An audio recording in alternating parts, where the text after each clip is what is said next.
kooxda Jubbaland ayaa dabaaldegaysa kooxda Jubbaland ayaa dabaaldegaysa hal yeebar ayay koobka ku qaadeen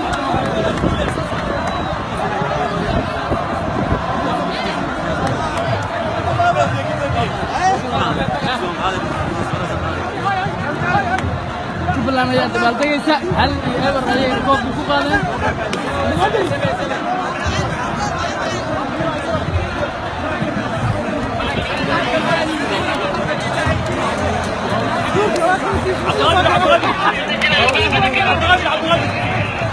munaasabadda koobka ayaa la diyaarinayaa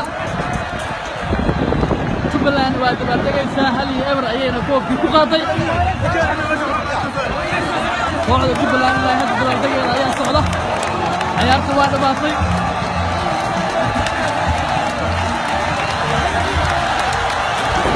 Jubbaland waxay la dabaaldegaysaa taageerayaasheeda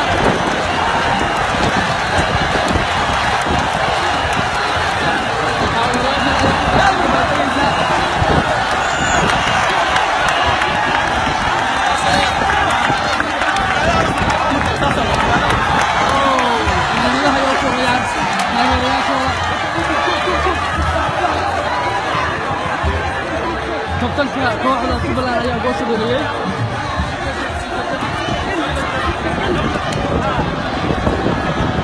garoonka dabaaldegaysa waxan iyo farxad ayaa isqabsatay labada dhinac ayay aadayaan kooxda Jubbaland